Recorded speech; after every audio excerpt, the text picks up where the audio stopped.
Howdy, howdy, Bengals fans. It's Anthony Cosenza with the Orange and Black Insider once again. The Bengals podcast of CincyJungle.com and the podcast for Bengals fans. I'm joined by my comrades in arms, the Bengals comrades in arms here. Scott Schultze, how are you, sir? Excellent. Coming off a big preseason win, everything's going well. Yeah, and you No got one some. got hurt. Yeah, you got some personal affairs going on, right? You're going through a couple of house purchases Yeah, and going all the. yes, going through a very busy, buying a home, selling a home kind of stuff, which can be very time consuming. So I it's nice to take a little break from that. I know how that goes. I went through it a little bit ago, so good luck to you. And sounds like things are going well for you on that front. So good luck to you the Yeah, and I rest of the think way. I'm thinking when I'm done, I'll have a nice little den to have a bunch of Bengal stuff behind There, me. there you go. That's the way to do it. That's the only way to do it. Connor Howe is also joining us. Connor, you've obviously been busy both juggling duties with the Bengals and Cincy Jungle, and also covering the San Diego Chargers. A lot of stuff to talk about there. We'll get to that later in the show. But how are you, sir? I'm good. Ready to talk some football. You said there's a little bit of exasperation in your voice, but I can tell. It's just been the grind of really covering every intricacy of preseason football. It's really taken its toll on It's me. it's all good. I know how it goes. We'll hang in there. You're doing an awesome job for Cincy Jungle, and obviously I'm sure the Chargers are pleased with what you're doing with them too. So let's just dive right in, guys. The Bengals are now in the meat of preseason. We're getting close to it, closing out final roster cuts. A lot of competition at a lot of different spots are occurring right now with this team.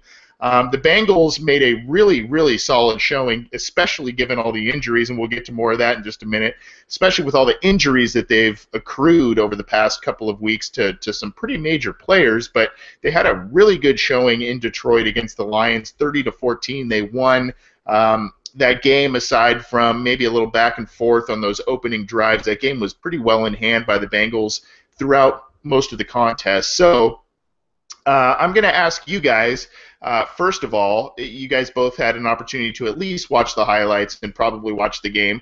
Connor, I'll start with you. Who impressed you the most? Which Bengals player impressed you the most last Thursday night? It's almost a week ago now, but who impressed you the most from the Bengals against the Lions? Man, it's a hard question to answer. I mean, I definitely encourage everyone to check out all of the work that we did at Cincy Jungle. I know that I put in, I think it was like 2,000 words on the what we learned piece, and I kind of just went back and watched every play like 3 or 4 times. And I mean, Tyler Boyd's the obvious impressive candidate we saw. He's been making plays throughout the preseason. I think Anthony did a post on that preseason MVP, and most people are kind of leaning towards Tyler Boyd as that guy. And obviously, Dalton and McCarron are both playing really well too, which is nice to see. AJ Green's doing well, and Jeremy Hill was really fun to watch. If we're talking back end of the roster type of guys, I really liked what I saw from, obviously, the Jaron Smith pick six was nice, but I also liked watching the offensive lineman, what's his name? Alex Redmond, I think, played pretty well. Yep. And as well as, oh man, I can't even remember their names. The guy who beat out Cedric Ogbuehi for Texas, I'm blanking on his name. Trey Hopkins. Yeah, Trey Hopkins. Trey Hopkins and Alex Redmond, they were both playing pretty well. They had a couple down moments of their own, but they both played really well for the most part, which was nice to see. And I'm really waiting for that defense to take another step, because although Marcus Hunt, I think, definitely redeemed himself from the first week, Deshaun Williams was the Marcus Hunt of week 2 without question. He really struggled, didn't really make any plays, and Pat Sims wasn't much better. So I'm hoping one of those guys behind Toma Topeko can step up, especially because Andrew Billings is potentially gone for the rest of the season. Scott, who impressed you the most from the Bengals in their preseason week 2 win against the Lions? I'd say I have a couple. One, I'm going to say is Marcus Hunt, only because he was not preseason week 1 Marcus Hunt. I like that. Yeah. After the first game, I think on this podcast and pretty much everywhere on Cincy Jungle, we were saying, yeah, this guy doesn't want to play. How many years has it been? He still hasn't got it. It's just not working. And he came out this past week, and he looks like he might have a little bit of a football player in him. So that was impressive. I mean, granted, he's not Dunlap, but it was nice to see that there's, whatever the switch was between week 1 and week 2, it was nice to see there was some positive there. Must have been And tuning then the into our other one that podcast. Connor, Yeah, I'm sure he's like an avid listener already. For sure, yeah. I'm sure they all are. I bet Mike Brown heard it and said, hey, Marcus, you got to listen to this. Yeah, inner office memo, I'm sure. The other one was Jeremy Hill. He only had 3 rushes, but he seemed a lot more explosive. He hit the hole. He had that one nice cut on the run. He had, 3 for 16, so that's like 5 yards a carry. They said it's only 3 rushes, and he even had a catch. So, for a guy who's kind of dinged on the edge, a short yardage guy, he was slow and decisive last year. He had to run behind Russell Bodine. He seemed to. Now, granted, he wasn't playing. The Lions aren't exactly the greatest defense. They've lost Fairley or Sue. I always comes Sue, and they really haven't built up the best defensive front. But still, he looked like the guy we saw at the end of the first year. So if Hill's back, I mean, that's a huge boost for this offense. He looks so good. He looked a lot more decisive, and I think part of that was due to blocking, but he really did. I think he had an 8-yard run and then obviously the 9-yard touchdown run, which were his 2 big highlights, and he looked very decisive on those runs. But good choices, guys. I'm going to echo a little bit in terms of who impressed me. I'm going to echo Connor a little bit and say that Deron Smith obviously making that pick 6, that was a great play. Really liked seeing that, and obviously even though you know what you're probably going to get from Georgia Loca at this point, even with the new big contract, you're still a little unsure about Sean Williams and his progress in 2016. So it's nice to see Deron Smith. But there was also, a lot of people forget in the fourth quarter, a very nice interception and return from Floyd Raven, a safety who's been kind of clinging to a back-end roster spot if he's able. It was a nice kind of scoop up. He read a route well, kind of jumped it and took it down the sideline. So that was one guy that kind of impressed me along with Deron Smith. One guy I do want to give a shout out to, it's mostly for his performance in week 1, not so much preseason week 2, but Marcus Hardison is another guy that I overlooked last week, and he's just continuing to play well for the Bengals, and that's a guy that you would hope that, like you said, Connor, Andrew Billings is probably gone for this year, and that was a guy they probably really wanted to get in there, especially against the run, whereas Hardison is maybe a little bit more of a pass-rushing defensive tackle, but he's been very active the last couple of weeks, and that was good to see from both of those guys. So I'll circle it back around again to you, Connor. Give me a Bengals player that disappointed, and I'm sure there are probably a couple of usual suspects between all of us, but Connor, give me one guy that stood out in a negative way. Yeah, well, we obviously mentioned the D lineman, but to your point, I really think Marcus Hardison, I totally forgot to mention him. He played pretty well. He wasn't great, but he definitely was better than Billings Sims and Deshaun Williams. So he looked decent, and David Dean also looked okay in his limited time. But I'll say the one guy that I really got frustrated with was Sean Williams. And obviously, Iloka is going to have to play a huge part in that secondary this year. It's crazy that he's the second longest tenured member of the team in the secondary behind Adam Jones. I think he has the second most starts as well. I think Jones has 44 starts in Cincinnati. Iloka has like 41 or something like that. It's pretty crazy. Him and Dre have both been there for the longest, but Iloka has almost like more than twice as many starts, I think, as Dre. So it's really going to be up to him to kind of be that next Reggie Nelson, and he needs to pick up the slack opposite. He basically, or what I should say is, he definitely needs to. He's going to need to play big because, as we saw in Detroit, Sean Williams definitely, I wouldn't say, is ready for that starting spot. With all that cover two that Paul Guenther likes to run, it's really important to have 2 safeties who can cover a lot of ground. And Sean Williams gave up one huge play to Marvin Jones. Like, that was a virtually uncontested catch, and people are going to blame Drake Patrick for that. But regardless if it was man or zone or whatever, Sean Williams wasn't even near Marvin Jones on the ball. Marvin Jones didn't get touched, and that's the safety's job. It's not the corner's job to be deep in coverage on that play. So that was really frustrating. Obviously, I didn't see every single play he had, but we really need, if the Bengals are going to continue to be a top passing defense, and I think they've had and been in the top 3 interceptions the past 3 years, they really need Sean Williams to step up his game. Scott, give me someone who disappointed you.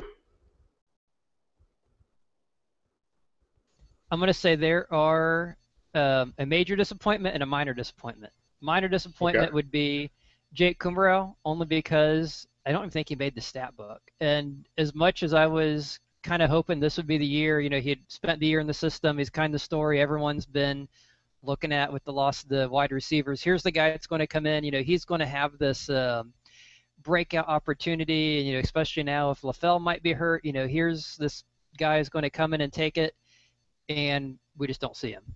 So he's my minor disappointment. I know he was dealing with an injury earlier in the year, so he could still have that lingering.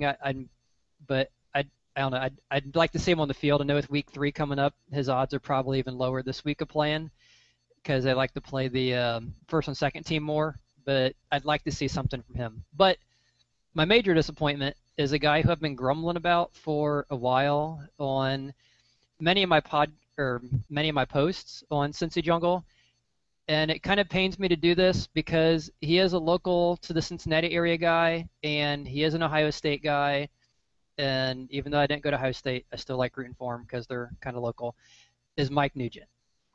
And That's a good one, yeah. he has just been brutal I guess he was decent last year, but he just seems to have so many missed makeable kicks. And he did have that long 50-yarder, but that's preseason that he should be making the ones that you need to make. And we had a pretty good fan post about him a regular post about him on our site. And he made some comment about how, it's only preseason. And that's just not, to me, that's just not the right attitude. It shouldn't matter if it's preseason or not. You should be trying to make these. And if you aren't making them, you need to be addressing that. And I think the team needs to be addressing that. And they never bring in competition. They usually bring in someone like Tom Oberski or someone who really wasn't that good in college, who really has no chance of unseating him. And we never seem to really challenge him. We kind of settle for mediocrity, and it's like, well, it's better than average. It's not Pelfrey, it's not Rackers. We're kind of we're okay with middle of the road. Instead of taking that chance and getting someone who could be better because there's that fear, well, what if we get someone worse? And it just seems at some point we have to recognize that he's just not, the guy the Jets drafted in second round. There's got to be something done, and I'd like to see. I don't think they're going to do anything. I think they're going to stick with him. If he kicks 60% this year, they're going to stick with him all season. I just would like to see something done with the kicking situation. Yeah, it's a good point, and it's still frustrating because, like you said, he makes this 50-yarder, and he's missing these others that he should be potentially making in his sleep. And now with the different rules on extra points, that's going to make a bigger role. It's going to play a bigger role in what the Bengals do after they do score a touchdown and all of that. So good stuff from both of you there. As for a disappointment for me, I'm going to go obvious, and it's a guy that I didn't want to. I don't like to pile on to him because so many other pundits do, so many other Bengals fans that review tape do. But I'm gonna pile on Russell Bodine, and we're gonna talk a little bit more about a certain situation later. Didn't see that coming. I know, yeah, I know, blindsided you, I'm sure, but it's there were times. For instance, I did watch the film on the Jeremy Hill touchdown. He did have a nice seal-off block, and Hill found the seam and kind of followed that left side and into the end zone. And to Bodine's credit, he did seal that off and make a nice block there, but there were many, many, many other times in that game that Haloti Ngata pushed him into the backfield. He whiffed on second-level blocks, and it's kind of a weird thing. I mean, he's been an inconsistent player as it is, but he seems to be worse in a blocking scheme with Giovanni Bernard than he is with Jeremy Hill. And I don't know if it's because Giovanni Bernard has more of an ability to improvise and kind of does different things than Jeremy Hill, but there were some significant runs with Giovanni Bernard that, Bodine just missed blocks. So that's a guy who really disappointed, and I don't like to pile on the guy because he's kind of a public enemy with the Bengals and their fans already, but you got to kind of call it like you see it, and that's That's kind of what I saw out of week 2 in the preseason. So those are the players who impressed us, and those are the players who disappointed us in the week 2 win by the Bengals 30-14. A lot of positives to still be taken out of that game, even though there were some negatives. And some of those negatives, as I mentioned at the onset of the show, is the amount of injuries this team has been accruing over the past couple of weeks, and they unfortunately accrued some more in that game, one of which was a major one to Jake Fisher, the right tackle, who was stepping in already in relief for Cedric Ogbuehi, who has a toe injury, and he didn't play in that game. So you now have Fisher, who initially it looked like an ankle injury. There was also a report of a knee issue, so it looks like he's going to potentially be out, but maybe be back for week 1 of the regular season. Cedric Ogbuehi has kind of been resting that toe issue he's been having, and there's been just an update on Tyler Eifert. He's been working on the side field for rehabbing, and he looks pretty good. He feels pretty good, progressing well. I think there's still a slim shot, and he's aiming for that week 1 return in the regular season, the season opener against the Jets. We'll see if he does that. I still think there may be a couple of weeks behind that in terms of his return, but that's just kind of a little bit of a personal opinion as well as coupled with some of the other opinions out there. Vontaze Burfict has also been on the rehab field, so there's been a little bit of a conditioning issue going into the camp, and then there might be another issue going on there. So he's been kind of working on the rehab field again. He's going to be serving a 3-game suspension to start the season, and so he's got time to rest up a little bit. The Bengals could maybe fill a roster spot. He's not going to take up a roster spot as he's suspended there. So those are some of the major injury updates. There's one more I do want to add. Brandon LaFell, he didn't play again in week 2. There's a ligament injury in his hand by some reports. He has decided not to have surgery on that. It sounds like he's going to kind of roll with the punches on that, and it sounds like he's going to play against the Jaguars coming up in the preseason Week 3 game, which is kind of the dress rehearsal for all teams. The starters usually play, sometimes a half, a quarter and a half, 3 quarters, depending on their performance. But we should see Brandon LaFell in this upcoming game against the Jaguars, and I think that's kind of the test to see, can I play through this? Am I able to still do this without getting surgery? And I think the Bengals will gauge from there. So that's kind of, unfortunately, it's a long laundry list of injuries with the Bengals right now, but that's your kind of injury update as it currently stands towards the back end of training camp and into the tail end of the preseason. Before we kind of get into some of our somewhat regular segments and new segments that we got coming up, I want to talk about preseason Game 3. Obviously, fans are going to be curious about that.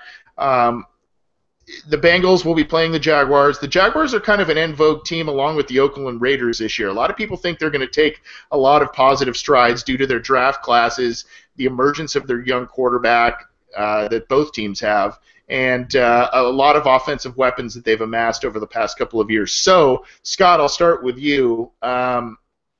Based on who impressed, who disappointed, who do you want to see step up? And it could be a couple of guys, because obviously this is a dress rehearsal here. Who would you like to see step up and play well in this preseason game number 3 against the Jaguars?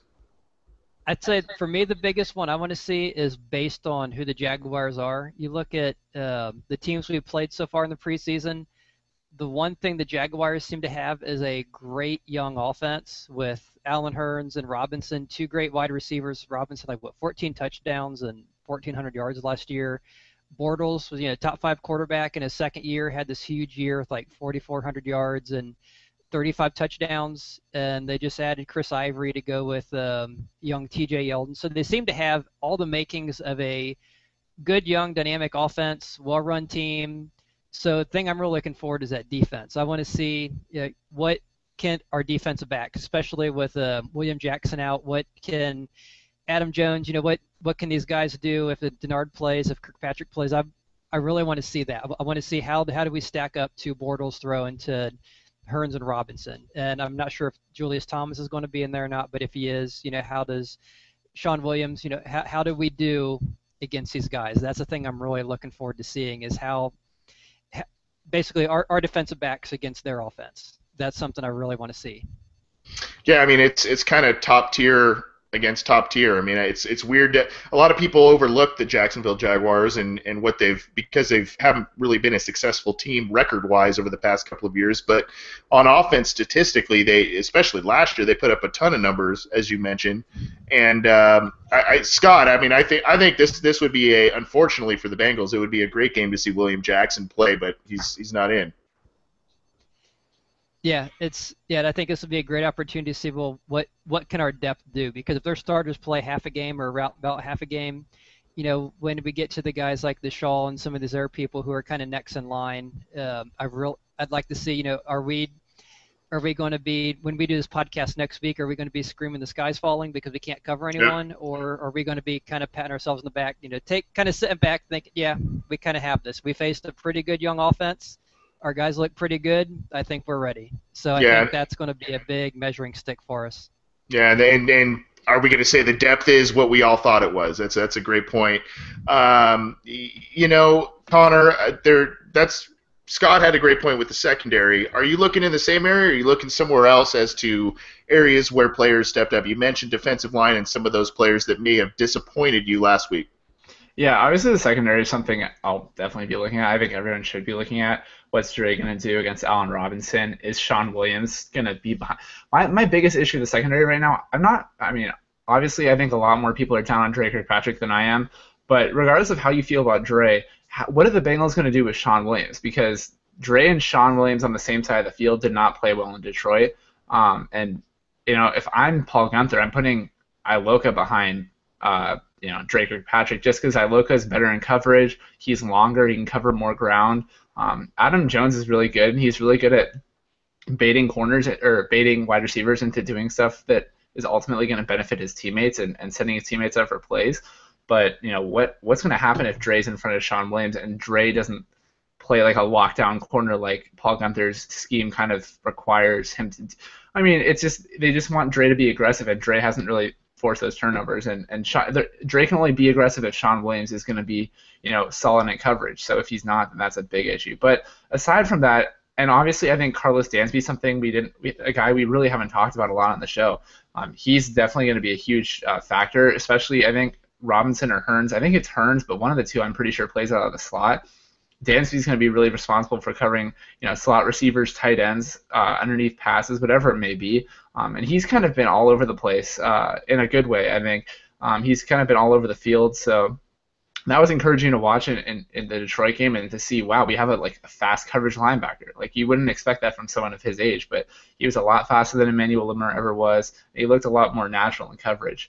But, as you mentioned, I think the TJ Yeldon, Chris Ivory tandem of running backs is really underrated, and I think they're going to be really solid. So it'll be interesting to see how the defensive line holds up. I think if I'm going one place aside from secondary to look, I'm going who's going to play the Wallace Gilroy position. I'm guessing it's going to be Will Clark, and how does he show up? Because when you watch Will Clark on tape, he's a solid player, but he has a fatal flaw, and that's the fact that he takes terrible angles all the time in the run game.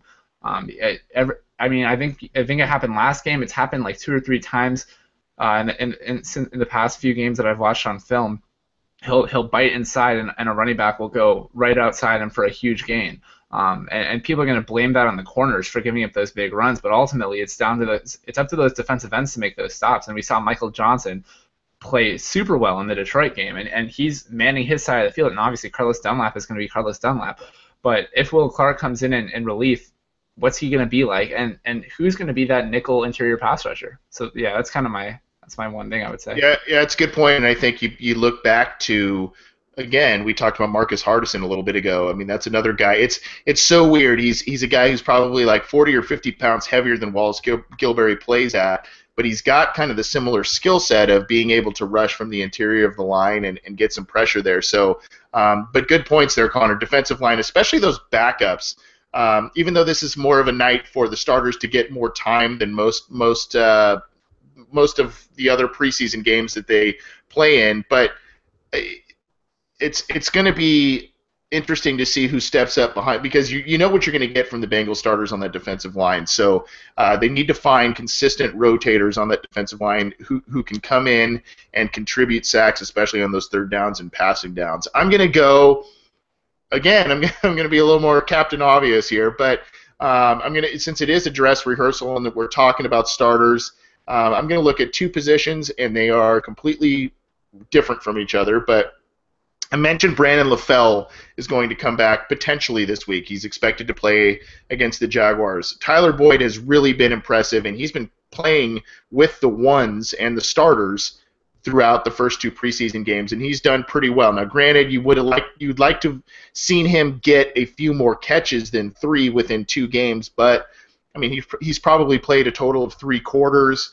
A.J. Green is still making plays. He's opening him up a little bit. But Tyler Boyd, what I like to see out of him was the fact that he was catching the deep balls, which was kind of a little bit of a knock on him coming out of college. A lot of people knew he could move the sticks and all of that, but they wondered about the deep ball. That being said, now if LaFell's back, the Bengals now have their trio of top 3 wide receivers back potentially. And now you get to see if not only how that hand responds of LaFell with that injury, but how he fits into that offense. If he is as advertised from what we've heard from Andy Dalton, A.J. McCarron, and others in terms of this offseason, how he's looked. I'm really eager to see Brandon LaFell out there, because I think if he's healthy and he could produce at a relatively decent level, you have Tyler Boyd doing the same, if not more. The Bengals don't really miss too much of a beat when losing Marvin Jones and Mohamed Sanu, and that is saying a lot, because I really liked both of those two players. So I'm looking at Brandon LaFell. And Scott, to steal one of yours, I'm going to look at Mike Nugent. And, there's not competition there, like you said, but he's a guy that needs to start hitting the kicks on a regular basis. And it's a very similar situation to Shane Graham. Shane Graham hit a lot. He was actually probably one. I don't have it in front of me, but one of agent. Yeah, well, yeah, yeah, one of, if not the highest percentage kickers in Bengals history in terms of accuracy. But he had a propensity to miss big kicks. He had a propensity to miss long kicks, and you're seeing some of the same things with Mike Nugent. And it's really becoming apparent this offseason. It's really beginning to worry me. However, if you guys remember, I think Shane Graham was a late add when the Bengals added him on, and for some of the complaints that a lot of teams had, or a lot of fans had with Graham and his performance with the Bengals, for what he brought to the team as a late addition, he did some pretty good things. That being said, I'm going to watch Mike Nugent, and I'm going to hope that he rebounds nicely, and if not, I'm going to hope that the Bengals, as you said, Scott, make a move and or bring in some competition to push him a little bit, because this team is too talented and too deep to not get where they want to go because of missed field goals. One thing you said, right, yep. Shane Graham, I think he leads the Bengals in kicking percentage for field goals. And you look at the guys before him, like Pelfrey and Rackers, were just awful, but they stuck with him. They stuck with them for, I think, right, Pelfrey for 5, 6, 7 years, Rackers for, I think, 4 years. Graham, like you said, he was such a breath of fresh air changing from those two guys, but he was kind of like Jermaine Gresham, someone who generally was good, but just had those really poorly timed misses, and that just drove you crazy. And when Nugent came, I think his first year, Nugent was great. And he just got to a point where, yeah, he's kind of getting, like you said, he's getting where Graham was in Graham's last years, where it's just time to move on. Yeah, so we'll see. We'll see. What's up, Connor? Oh, I was just gonna say, man, I wrote an article, I think like 2 or so years ago, and it wasn't really an original idea. I think it was from Pro Football Talk, but how awesome would it be if the NFL just gave each team an additional roster spot on just an additional specialist, like basically that a team could have the additional, like a 54th spot on the roster for either a kicker or a punter. I mean, there's so little job security for those people, and there's so many teams that want to be able to try out something new, but at the end of the day, you can't fault someone like Mike Brown or Marvin Lewis or whoever it is that's making this decision, because look at the guys on the market right now. No one wants to. You can't go into the regular season with a guy who you really don't trust. And for who Nugent is, I mean, and obviously, yeah, I think we all know he needs to improve, or the Bengals need to find someone new. But at the end of the day, Marvin Lewis knows what to get, or no, he knows what he's going to get. He's going to get a guy who's going to be able to nail those kicks for the most part inside the 40-ish yard line, 45-yard line, and he'll miss a couple kicks. He'll make a couple long kicks. He'll frustrate you a couple times during the season. But really, I mean, what other option do you have? Who's the best kicker on the market right now? And maybe the Eagles will release like Cody Parkey or Caleb Sturgis, who's the guy who just got a concussion from, I think, taking a ball to the head in practice, which I don't even know how that was possible. But, I mean, it'd be awesome to have an additional spot as just a potential just that teams could have a developmental player on the squad without having to sacrifice a roster spot. I mean, that'd be awesome, because those guys just in general really have no job security, or even long snappers. So. Well, yeah, it's a really interesting idea, and I mean maybe that's a topic we address down the road, especially if Nugent continues to struggle in the regular season. I really think it's a unique idea, especially kicker is it's probably the most unique position in the NFL, in that it's such a recycled position. There are so many guys that stick with a team 3, 4, 5 years, and then they go away, and then, these guys are kicking into their 10, 11, 12 seasons, and they've played for about 5 teams. So you don't see a lot of teams rely on a rookie kicker that they draft high, or I mean, even teams show more confidence in punters in the draft than they do in kickers. So it's an interesting point, Connor. I mean, maybe teams could use that spot to draft a kicker, and they keep the veteran on the team for a while they continue to groom the young guy and let him kind of be a more experienced player. Maybe they swap out a game or two here and get some game time that way. That's a really interesting thought. But the kicker, obviously, it's almost kind of like a goalie in soccer, if you will. He's kind of the GOAT or the hero, and you've kind of got one job, and you got to do that job well. So we'll see. We know Margus Hunt listens to the podcast, so Margus, take that up to Goodell. There you go. And Mike Brown does too. So. Oh yeah. Well, yeah. There you go. There you go. Inter office memo. Exactly. All right. So preseason games are in the rear view for the Orange and Black Insider. Again, you can follow us on Twitter at Bengals OBI. You can email us your questions, comments about the show. The obinsider@gmail.com is the email address. You can download the show now on iTunes. We're big league now, believe it or not. You can download it on iTunes, and if you got a SoundCloud account, you can find us on SoundCloud. We're in a lot of different places now, so check us out. You can also subscribe to our YouTube channel if you want to see our beautiful faces at all times, and check out the videos as well as these live casts as we do them. So subscribe to the YouTube channel if you want to do that as well. We appreciate and leave a review on iTunes. Yeah, please do. And even if it's a subpar one, we'll if it's funny enough, I'll read it. Yeah. But please download us. You can also, if you don't have access to any of those, you can check out. We post this podcast on cincyjungle.com. You can stream the video and the audio through the post there. So feel free to check us out in a number of different ways. So it's time now for what's become a weekly segment with Scott Schulze, and he is our resident fantasy football insider. Scott, I was just invited to a league. I paid my dues, and I'm getting set for my draft here in just a little bit. You've talked to us now about running backs. You've talked to us about kickers and defense. I think you've talked to us about quarterbacks. It sounds like you got a fantasy football guru waiting in the wings in the background there with the little one. So tell us this week, you're going to give us actually one of the trickier areas, what I think is the trickier areas of fantasy football, which is wide receivers and tight ends, correct? Yes. For your league, based on the description you've said, another piece of strategy I might be able to give you is just set auto draft. But short of that, we're talking about wide receivers and tight ends this week.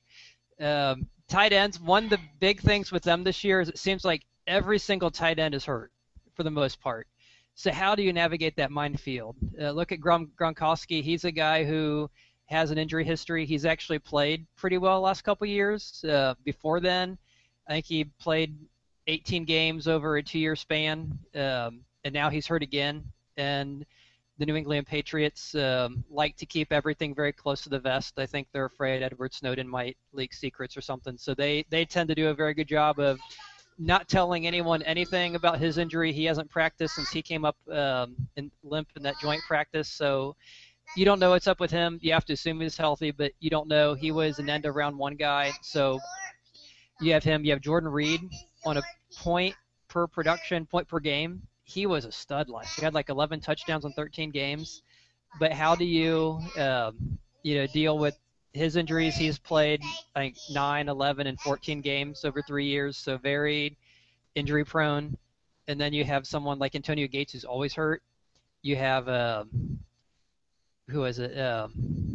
several other people who keep, I think it's Eric Ebron. He's I mean, you've looking got not to play till week 1. You've got Eifert. You've got weird questions with Gronk. Kelsey. Kelsey's another, and then Ladarius Green of the Steelers now is Green's kind of out for. And they're saying he might have to retire. Oh, And don't trust Green. Oh, please, no one take Green. He has and like Jimmy Graham. concussion Graham issues and stuff. has been hurt since the middle of last year. And so you don't have a whole lot of healthy options. You have Olsen. He's coming off kind of a career year because Benjamin was out, so you don't know what to get from him. Kelsey is a stud. Walker's getting really old. Barnidge is coming off a career year because Cleveland just had no one to throw the ball to. So you hit this situation, well, what do you do when it comes to tight ends? There's not a whole lot of reliability there. So I think the big thing that I'd look at is if you look at tight ends, most people only draft one tight end. Most leagues will only take one tight end. So if you look past the top 12, you actually have some decent guys who probably won't get drafted who have a lot of upside as tight end ones. You look at guys like I'm really big on Clive Walford this year, who is supposed to be a big part of Oakland. Kyle Rudolph, he's another guy who's had a ton of injuries. If he's healthy and with their quarterback, now in his third year, if Bridgewater can get things rolling, he's someone who has some potential. Martellus Bennett looks like he might have some potential, especially if Gronkowski's out.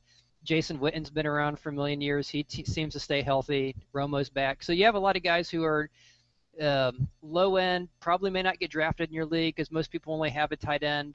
Some people stream them. So there's guys who are there for the taking. So there's two different ways you can play that. One way is go ahead and grab a Gronkowski or a Jordan Reed or someone kind of where you think they should go. And if they do get hurt for a few games, you probably have someone there you can pick up as a waiver ad to cover those weeks. And then the other thing you can say is, well, I'm just not going to bother with it altogether. Just wait, kind of take someone late like a Eifert, who's another huge injury guy. But then, grab like a Martellus Bennett or even, I don't know, a Kyle Cook or Jared Cook or someone kind of, obviously not Kyle Cook, Jared Cook or someone just, as a waiver ad who's probably going to be there who might be good for a game or two because you have a lot of upside guys. So even though you don't have a lot of reliability in the high-end guys staying healthy, you seem to have enough depth in the position who will be available that you should be okay. Now, the one exception to this is if you're in a 16-team league or if you're in a league with a bunch of new people who take 2 tight ends because they take 2 defenses and 2 kickers, okay, if you're in one of those leagues, you can kind of ignore most of what I just said because the tight ends will all be gone by the time you pick and you're going to be stuck with, I don't know, Luke Wilson or someone who may not be a bad pickup if Graham's hurt. So it's just a very weird year for tight ends because all the ones who should be really high, like Eifert and Reed and Gronkowski, you just don't know what you're going to get. So 2 ways to play it. One, say, yeah, those top guys are worth it. Take them, knowing you have some depth out there as waiver ads. And the other thing is just forget the whole position and just kind of stream them like people do with defenses and kickers and figure, grab a Julius Thomas if he's hurt or if he doesn't pan out. Okay, now try the next guy in line. And I've got a sleeper that for way. you. I've got one sleeper. All right, guys. Here's a good question for you. Can either one of you name 2 receivers on the 49ers?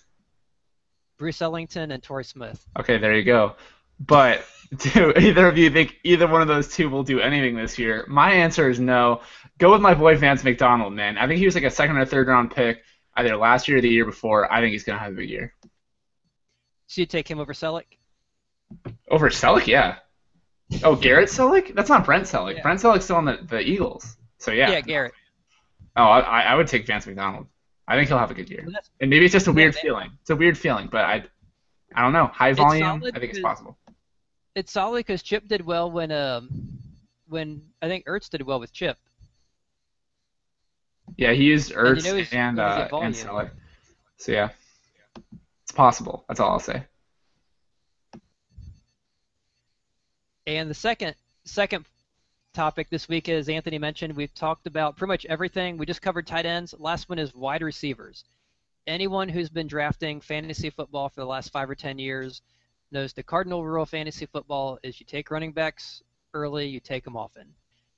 Most drafts, you go running back, running back, running back, running back, and then you always have that brave soul who would grab, Calvin Johnson or Randy Moss and, pick 5 or 10, and you'd kind of have some snickers as, oh my gosh, you didn't take a running back. What's wrong with that guy? And this year just seems totally different. If went back and looked at the last 7, 8, 9 years of draft trends. Every single year, running backs gone first. Most on average, the first 5.5 picks each year is a running back, and something like I think it's 10 of the first 12 picks, so first round are running backs, and 15 of the first 24 picks, the first 2 rounds of running backs. They just go early, they go often. This year, you look at what people are drafting based on average draft positions. Wide receivers going first. Antonio Brown and guys like Julio Jones and Odell Beckham are all going in the top 5 and 6. So that raises a big question. Are they worth it? Is it really worth drafting a running back early or wide receiver early this year when that just seems so contrary to everything anyone's been raised on fantasy football has been taught? And the short of it is yes.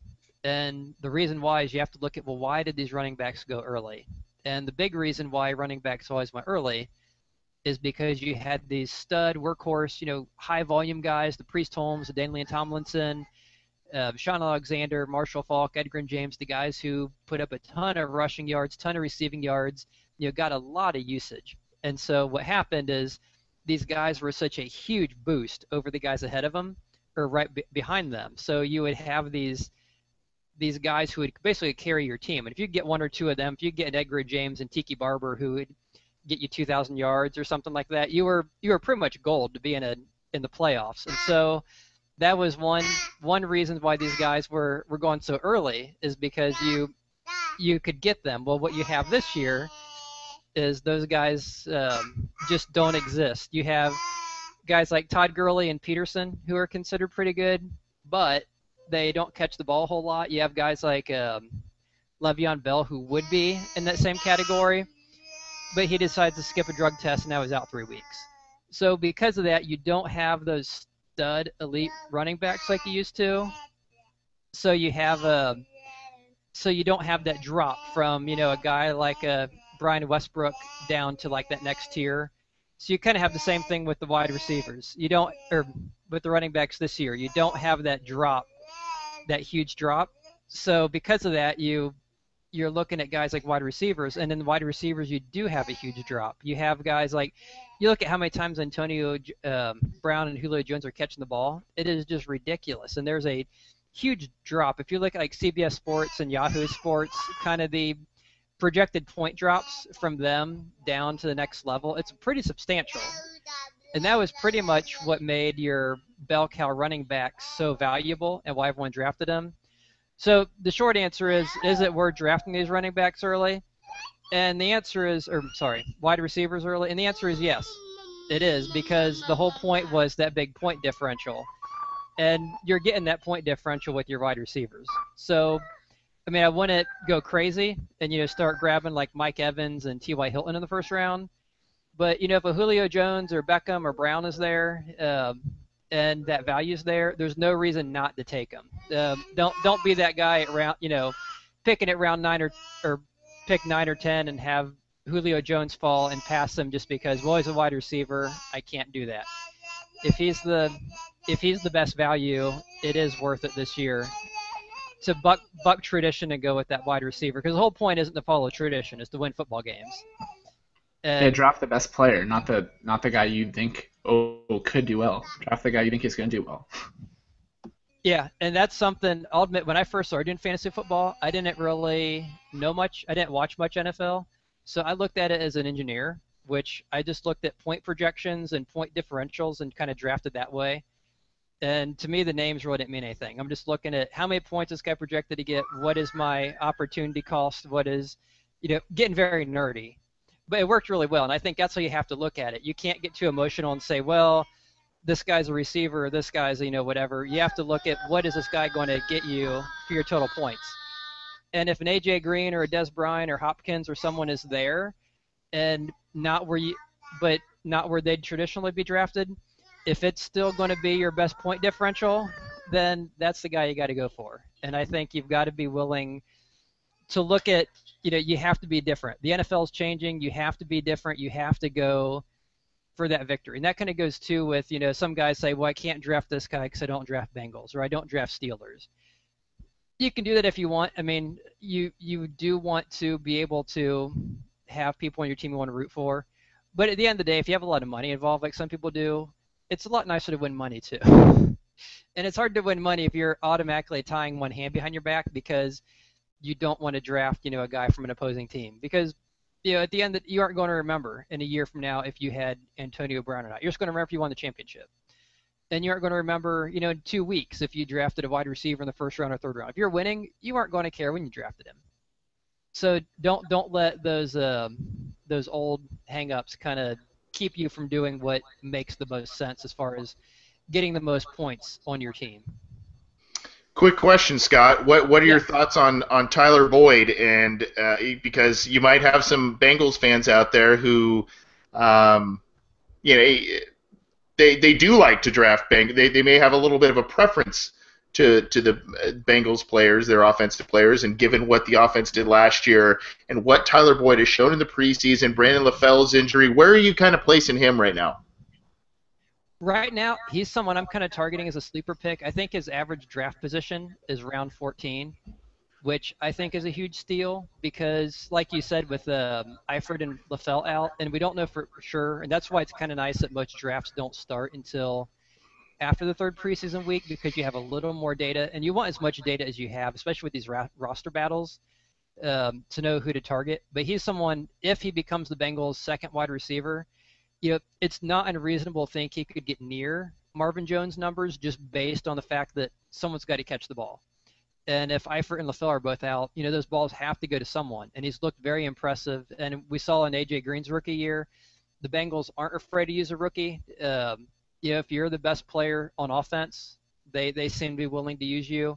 So he's someone I could see as a potential sleeper who could do really well if he's still there in the 11th, 12th round, kind of based on who else is going to be there. Because at that point, you're looking at, a fourth wide receiver anyway. So you're kind of looking for more of those upside guys, the guys who are more boom or bust because you're not investing that much. So if you take him, let's say he has a couple bad drops the first week and LaFell gets healthy, Eifert gets healthy, he doesn't do anything, you can cut him and you're not really out anything.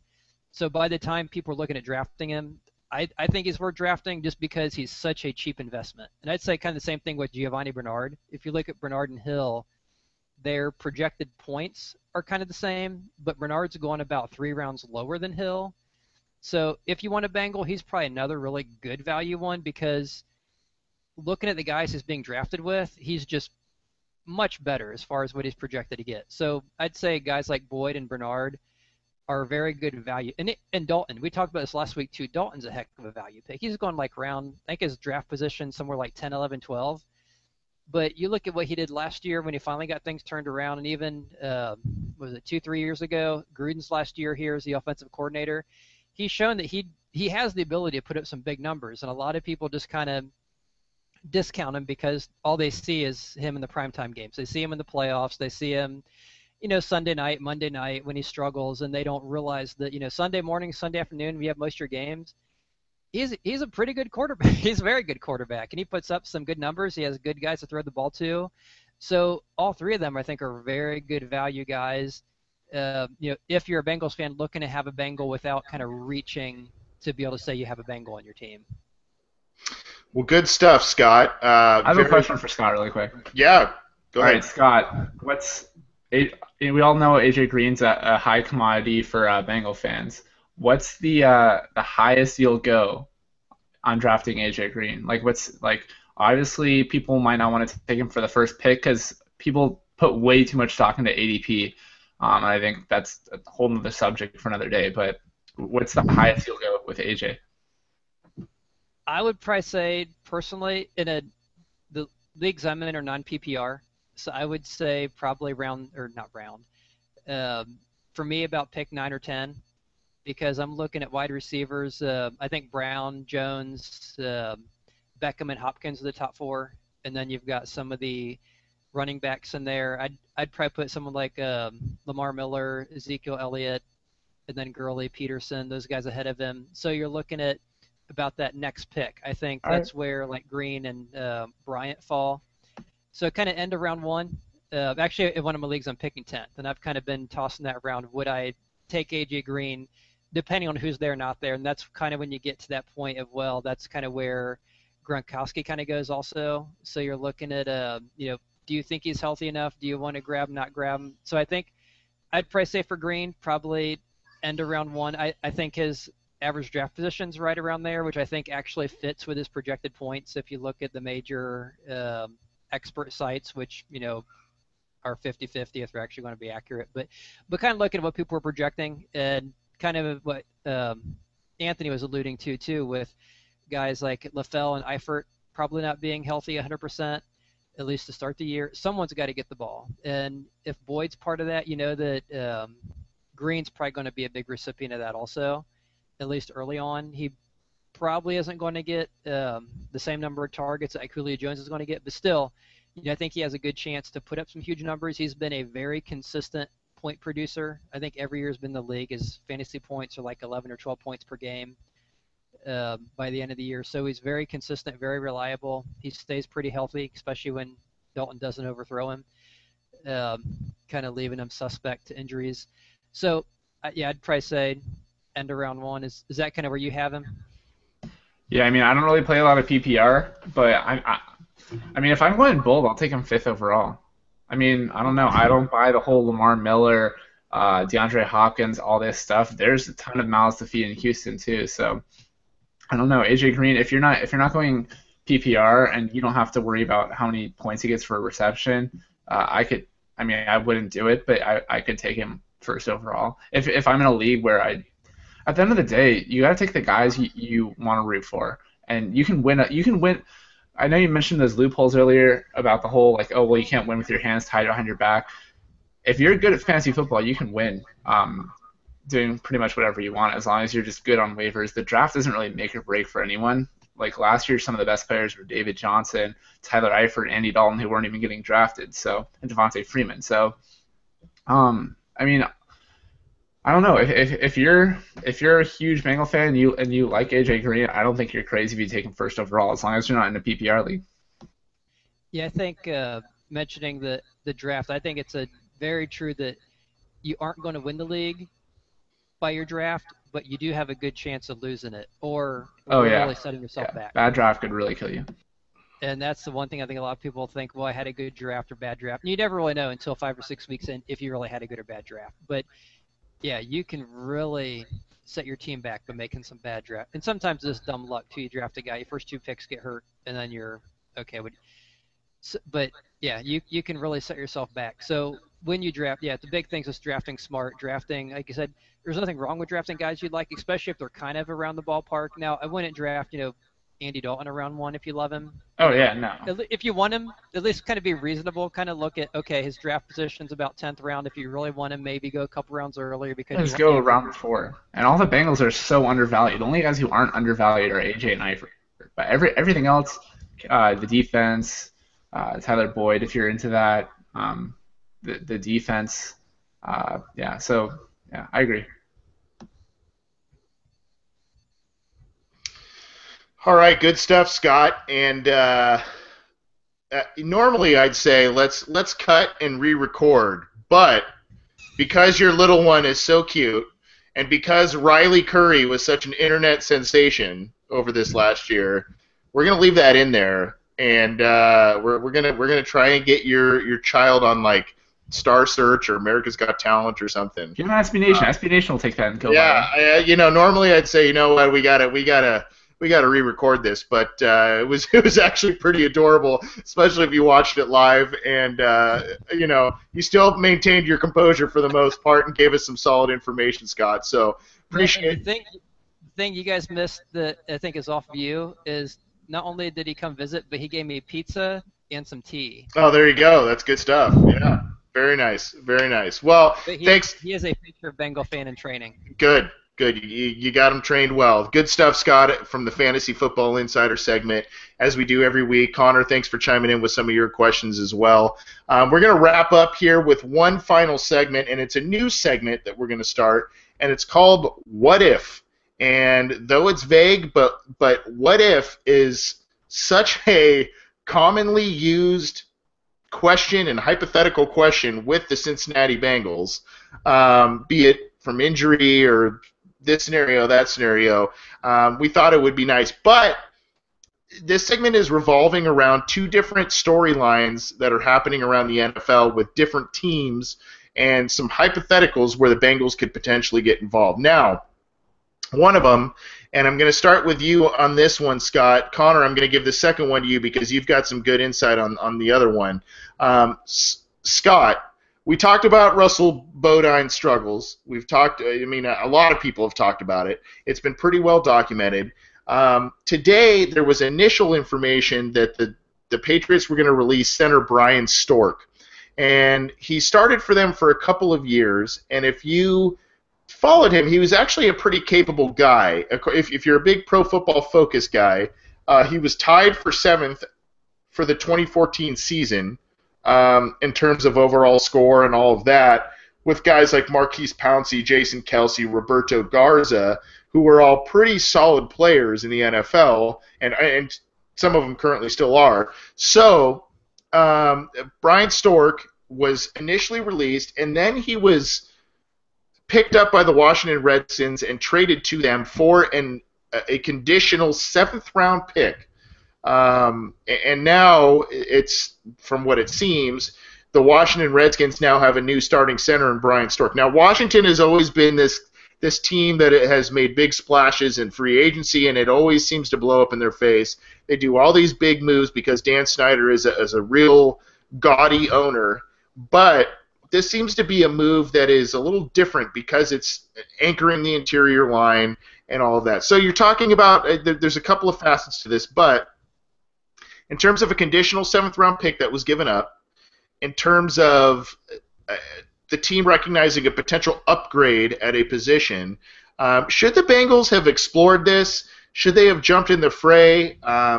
There's not reports that they haven't as of yet, but what are your kind of thoughts about the Bengals potentially exploring picking up Brian Stork? Well, I'll say what I think every Bengals fan probably anyone not named Paul Alexander would say. Yeah, they need to consider this because there's probably 31 upgrades in the NFL right now they could go to, other than Russell Bodine. And you look at what a conditional 7th-round pick really isn't that big of a cost. I mean, they're projecting to have 4 supplemental picks next year, so 7 plus 4, it's 11 picks you're going to have. We don't need to be the Browns and draft like 17 players and 10 wide receivers or whatever they did this year. You're a team that you have a lot of good solid players. You're looking for a few key players and some depth, so we don't need a billion picks. And if it turned out that he really wasn't any better and they cut him, they probably wouldn't be out anything. Because if you look at Sanchez in Denver, he's kind of in a similar situation when the Broncos traded for Sanchez, was a conditional pick, and the rumors now are there's a chance they might cut him, and if he doesn't make the roster, they're not out a pick. So yeah, there's no harm in checking him. I don't think the Bengals would have done it, only because if you look back at Brian Stork's combine and pro day, he only had 21 reps on the bench press. There it is right there. Yep. Not a weight room guy, right? Nope. And that's the thing. You look at all the guys, Kyle Cook when he was undrafted, Russell Bodine had like 36 or something. Westerman, the guy they just drafted, who I don't think they're going to give a chance to replace Bodine, had, some gaudy number like that. you know, this Stork, sorry, 21 reps, forget about it. Although he was a Remington winner, so he was obviously good in college. He was part of a good Florida State offense when he was drafted back in 2013. Like you mentioned with Pro Football Focus, he had a good grade. He came out. I know when he was drafted, I remember some Bengals fans were kind of like he was someone Bengals fans were kind of tossing around. Hey, what if we pick this guy up because he was still around? I think he went kind of middle late in the draft. He would have been a solid pickup, and you can never have enough depth. I know his interior line and our big injuries have been Ogbuehi and Fisher, and so obviously we'd probably be looking, if they look at adding anyone, it's probably going to be more on the outside and not someone who can only play the middle because we have Trey Hopkins, Westerman, and some of these other guys kind of already crowded there. But they'll play guard. We don't seem to want to put any of them at center, and that seems to be the one weakness in this offense. So, yeah, I'll say what probably every commenter, every reader on our site, except for Paul Alexander, as we alluded to earlier, the Bengals and coaches and owners, I'm sure, are watching this and for sure, yeah, for reading sure. Cincy Jungle. And so, yeah, they're probably going to disagree, and I think they use different code names. They don't say Mike Brown. I'm sure and Marvin Lewis probably use other screen names. Chili dog. Yeah. So they, with their great poems.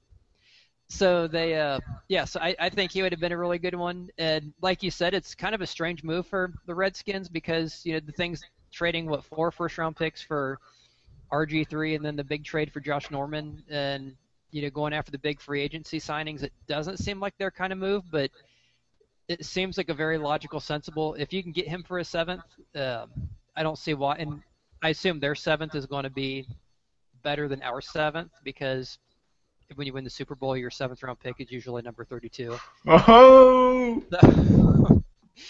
So, I could understand if maybe we both offered him a 7th and we don't know that. They would have picked the other team. They would have picked the Redskins 7th.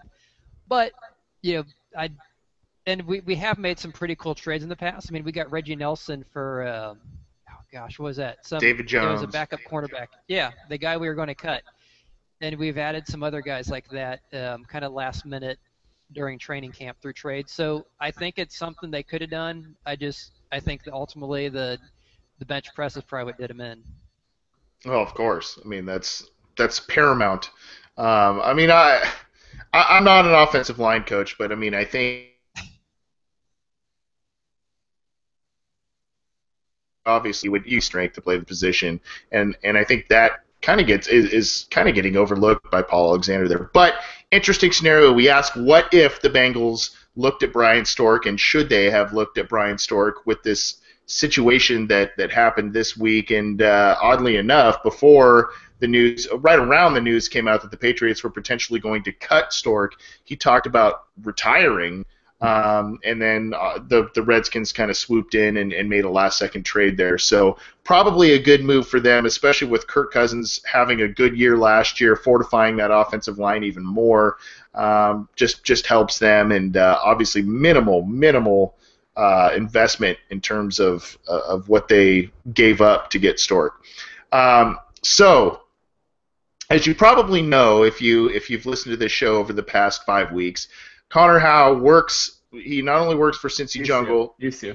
Okay, used to. Excuse me. He was working with the San Diego Chargers along with working with Cincy Jungle, and so he's very well versed and has probably heard quite a bit about the Joey Bosa situation. And for those who don't know, Joey Bosa was a top 5 draft pick of the San Diego Chargers, of Ohio State, a very solid, good college player. Probably the best defensive end in this draft, but they have had a major contract impasse, and it's very, very rare over the past 5 or 6 years with the new collective bargaining agreement that came out that there are major contract disputes because there's a rookie allotment system with the way their contracts fall. So this week, there was already rumors of this a few weeks ago, and to Scott's credit, he pointed out someone who made a fan post kind of on this subject a few weeks ago when this was in its early stages, but now it's kind of getting out of control, so we're going to address this now. The Chargers apparently sent a very lucrative, what they felt was very lucrative, high-paying deal in terms of bonuses and all of that to Joey Bosa, and he yet again, his representatives yet again rejected the offer from the Chargers. So, Connor, what if the Bengals sniffed around Joey Bosa's availability, and should they come calling if for some reason if this gets way out of control and the Chargers look to deal him via trade, or he re-enters the draft next year with the stigma of being a very troubled player and difficult to deal with? Yeah, well, that's obviously a really pretty crazy situation. And it's important to first note that no team can trade for Bosa unless he signs with the Chargers this year before the draft next year. As soon as the trade deadline hits, whenever that is, he also won't be eligible to be traded. So really, it would have to be between the Chargers signing him and between the trade deadline. That being said, if we're talking next year, I'm not touching him in the first round. And the reason why I say that is let me break down the whole Joey Bosa thing for everyone who isn't very familiar. So Bosa is represented by the CAA. I don't exactly know the name of his agent, but what I do know is I'm pretty sure his agent this is the first time he's ever represented a guy who's been picked in the top either 15 or 25 overall picks. This is a guy who was arguing that there shouldn't even be an NFL draft, that players should just be able to pick whatever team they go to. So that says something about the agent. Look that up if you want. But here's what the Chargers essentially said today after their contract impasse. Which before I get into that, I'll just say the Chargers offered Bosa probably a very, very, very hard lowball deal that was very, very team friendly to the Chargers that probably didn't benefit Bosa at all. And what happened after that was that Bosa responded, or his agent responded with a deal where the Chargers wanted offset language, Bosa's agent didn't want offset language. The Chargers wanted to not have to pay the signing bonus up front. Bosa's agent wanted a whole signing bonus up front. So let's just say the Chargers offer whatever it is. Let's just say for devil's advocate scenario, they offer him zero signing bonus up front, and they offer him, they also don't add the offset language, or they do add the offset language which is what Bosa doesn't want in the contract. And what happened was Bosa's agent countered with an offer that was basically the Chargers pay 100% of the signing bonus up front, and the offset language is removed from the contract. So basically Bosa gets 100% of what he wants, and the Chargers get nothing. And then the CAA, Bosa's agency, goes into the media and says, we've been trying to work with the Chargers on this, and the Chargers haven't been Bosa's willing to negotiate, but the Chargers haven't been negotiating when their counteroffer was basically just back to square one. So that was something that really irritated the Chargers, it seemed like. And the way, from what I was understanding from the people I've spoken to within the organization, was that they were just going to handle it by kind of waiting it out and not acknowledging the whole situation, which is probably what I think any team who's intelligent should be doing, because if you give any of these things traction with the whole Joey Bosa's mom thing or all this stuff, you're just giving him more leverage. And the Chargers at the end of the day have 100% of the leverage. So anyways, today the Chargers released their statement, which basically says their offer that they have since taken off the table, from what I understand, to Bosa, it included an initial signing bonus payment that is larger than any player in the league has received in the last two drafts, as well as more money in this calendar year than every player in this year's draft except for one, which was Carson Wentz. In addition to that, so basically, or what I should say is, the offset language that the Chargers are going to have in the contract isn't going to be an issue that gets resolved. The Chargers are going to have that in the contract if they sign Bosa.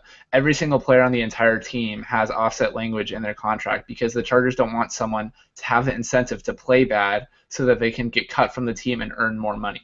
That doesn't really make sense for them, and that's just the way that the organization has run its business, and that's the way most organizations have done it, except the ones like Jacksonville, like Miami, who are consistently at the top because they really don't have any leverage.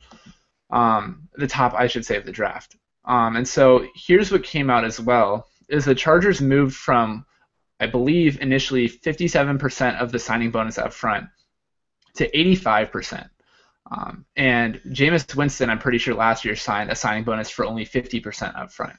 And Bosa's camp, even though the Chargers jumped, I think, almost 30% in their initial signing bonus payment to him, the camp offered with 95%, and it's just a complete sign of disrespect. It seems like Bosa's agent is just trying to take a stance to earn himself more money with no actual interest in helping Bosa himself. So when it comes to the Bengals, ultimately this is a really, really rare trade scenario. I don't see it ever panning out. I think the Chargers will eventually win this impasse, or even eventually potentially cave to Bosa. I don't think it's gonna get to Bosa. I mean, the next year's draft is like almost a year away, so it's kind of ridiculous to think it's gonna get that far. I don't know, maybe it's possible, but at the end of the day, there's really a very small window where the Chargers would trade him, and his trade value, regardless of all this agent stuff, isn't going to be any lower than what it was during the draft. And so the Bengals would have to sacrifice something huge in the draft. I don't see it happening. I think this whole situation is absolutely insane and ridiculous. I can't wait for it to be over. I mean, I don't know if you guys have anything else you're curious about. That's all I have to say. No, go ahead, Scott. Well, I just want to say I agree with Connor that, yeah, I don't think Bosa really has any leverage, because you look at this, I think what happens if he doesn't sign by the end of next year, you think he goes back in the draft, and no one's using a top 5, top 10 pick when a guy's been out of football for a year. No, it's the Bo Jackson thing. And they're talking about, he's rigorously working out in Miami. It's like, well, what does that mean? He's not playing football, so who cares if he's rigorously working out? At the end of the day, he's not playing football. That's going to hurt him more than it's going to hurt the Chargers, whether people like it or not. And I think more people today, I think at first people were really, really, really against the Chargers, saying, the whole Bengals with Mike Brown thing. Every fan base doesn't really seem to like its own ownership from what I've experienced. But I think most fans, not even Charger fans, but just fans of the NFL in general, were really, really critical of the Chargers. And as soon as this kind of came out, and you can see, okay, well, the Chargers definitely made a step to try to help. Like, they didn't give Bosa 100% of what he wanted, but they gave him, 87% or whatever it was. It's pretty good. Like, for a team, it's a substantial offer. And I hope they play hard. I hope that Bosa just comes whining back to them asking for what they initially offered, and I hope they give him that, because at the end of the day, anyone who likes the Chargers should just be hoping that Bosa gets on the field. That's really what it should come down to.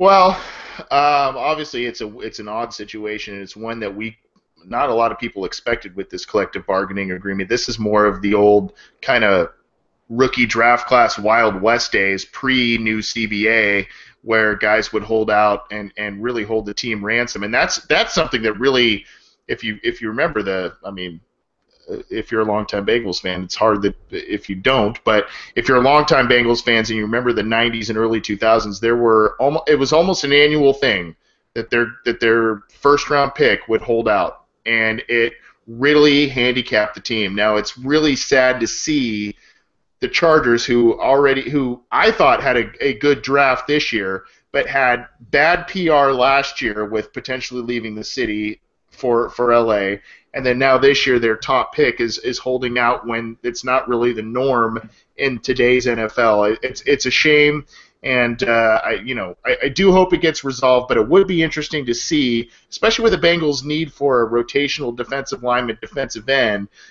It would be interesting to see if somehow he comes available, if the Bengals were to come knocking, and what they would give up or what they would pay a guy like Joey Bosa, and if their negotiation tactics would be similar to the Spanos' ownership group with the Chargers. But good stuff, guys. That is the what if segment with the Bengals, and again, we know what if is such a common question with the Cincinnati Bengals team. That's going to wrap up the Orange and Black Insider, episode number 5. If you, in case you need a little recap, we talked about the preseason game number 2 against the Lions. We talked about preseason game number 3 against the Jaguars. We gave you a little bit of updates with the Bengals injuries. Scott gave you a little bit of fantasy football insight, and you did get to meet a new celebrity, his son, who is going to be the next Riley Curry. I am calling it right now. We're gonna get that viral, Scott. I am fully expecting this will be our most viewed podcast. I know it. I know it. I know it. I'm positive. Guys, you rocked it as usual. Thanks for tuning in. If you did happen to tune in live to this broadcast, if you cannot tune in live, you can find us on iTunes and in the iTunes store under the podcast sports section. So check us out, the Orange and Black Insider. You can subscribe to our YouTube channel, the Orange and Black Insider. You can find this show weekly on cincyjungle.com. You're able to stream the video and the audio through there. We're on SoundCloud. So check us out in a variety of different manners. But please download us, check us out. Leave us feedback. We want more, and we do answer a lot of fan questions. We have been doing so over many of these shows so far. So if you do have questions, contact us. Again, you can contact us at BengalsOBI on Twitter and the obinsider@gmail.com. That's going to do it for us. I'm Anthony Cosenza for Scott Schultze, Connor Howe. This is the Orange and Black Insider presented by Cincy Jungle. Who day? Who day? Who day? The next time I need to get the memo on the black shirt, black hat thing. You got it.